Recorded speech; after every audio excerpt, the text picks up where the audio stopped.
Te saludo con gusto, buenos días, ¿cómo estás? Muy bien, muchas gracias. Muy buenos días al auditorio allá en Sonora. A la Eh, orden.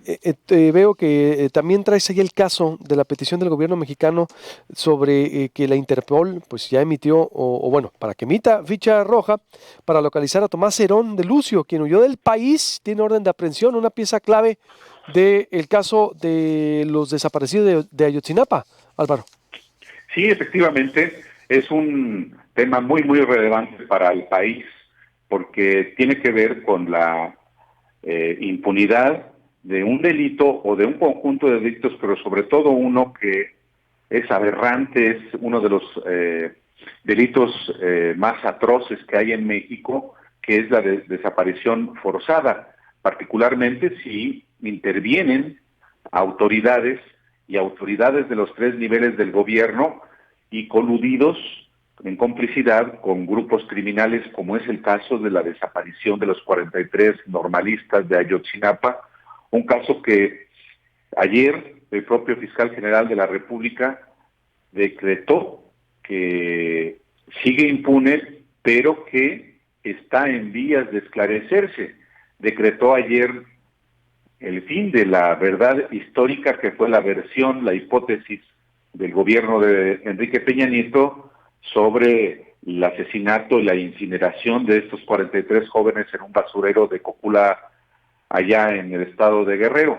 Y lo que es de enorme relevancia para el país, no solamente para los padres de estos jóvenes, para sus familias, para sus compañeros, para sus vecinos, sino creo que es un asunto para todo el país fundamental, es que no solo hay una orden de aprehensión, que de hecho había una desde marzo, contra Tomás Herón de Lucio, el arquitecto de esta verdad histórica como jefe de la Oficina de Investigación Criminal de la entonces PGR, encabezada por Jesús Murillo Caram, sino hay por lo menos otros 46 órdenes de aprehensión contra personas de diferentes niveles de gobierno, incluido el ejército. Eso también es muy importante.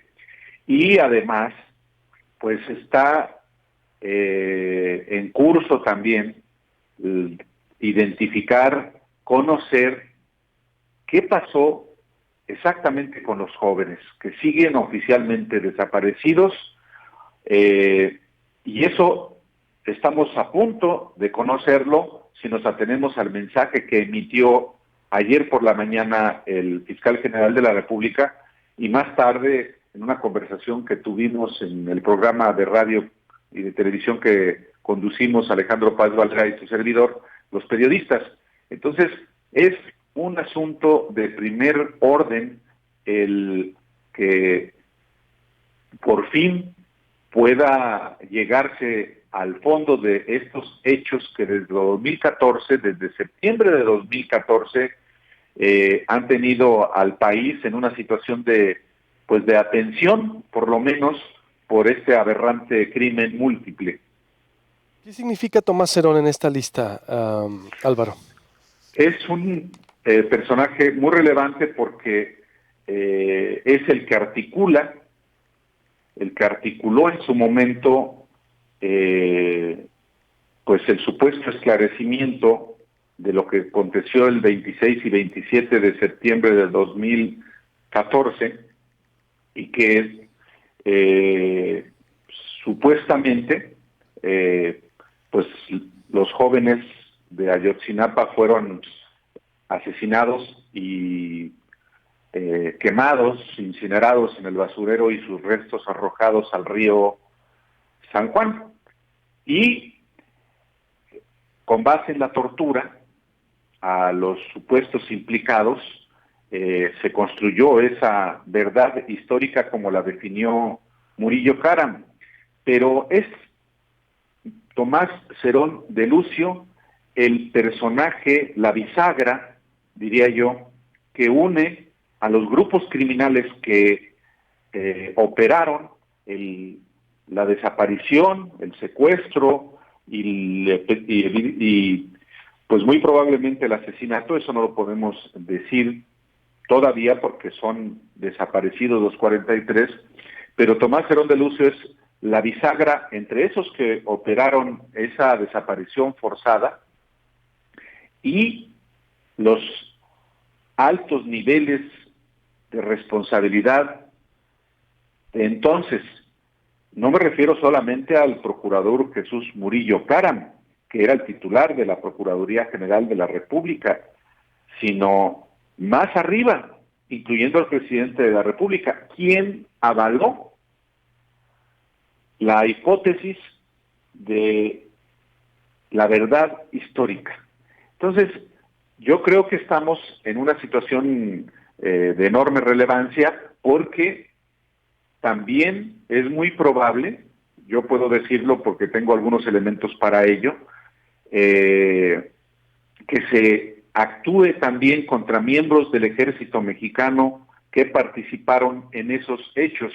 Y además de estos hechos aberrantes, la desaparición forzada en específico, hay también enormes complicidades entre autoridades de los 3 niveles de gobierno y grupos criminales que implican la corrupción y la comisión de otros delitos, incluyendo los de narcotráfico. Entonces el Tejedor fue quien escribió la supuesta, bueno, no, la verdad histórica que quiso imponer el régimen anterior, es decir, fue el que dijo o fue el que presentó esos elementos para construir la verdad histórica, que Pues se cayó. el problema es que se construyó con base en la tortura, con base en el encubrimiento, con base en delitos, y esos delitos pues obviamente no pueden quedar impunes. Hay un elemento que es muy importante desde el punto de vista jurídico que no hay que pasar por alto. No se trata de nuevos delitos, se trata de nuevos delitos los que se les imputan a personajes como Tomás Herón y a otros implicados. Hay que recordar que nadie puede ser juzgado 2 veces por el mismo delito, y quienes, por ejemplo, formaban parte de Guerreros Unidos, este grupo criminal en Guerrero, muchos ya obtuvieron su libertad precisamente con base en la tortura que acreditaron haber recibido por parte de Tomás Herón de Lucio. Pero la acusación ahora no será por necesariamente los delitos que en su momento se les acusó, no será por esos delitos, va a ser por otros, en particular el delito de desaparición forzada. Entonces, hay esta estrategia de la Fiscalía General de la República que tiene que ver también con lo que los padres de los 43 jóvenes habían exigido, romper el pacto de silencio que se estableció para ocultar cuál fue la verdad de los hechos. Y el pacto de silencio sin duda ha comenzado a romperse, y es muy probable que se rompa definitivamente cuando se capture a Tomás Herón de Lucio, pero con él a personajes del gobierno estatal de Guerrero, a personajes del ejército mexicano, a personajes de grupos criminales, y pues creo que estamos ante la posibilidad, por fin, de que haya justicia en este caso tan oprobioso para México.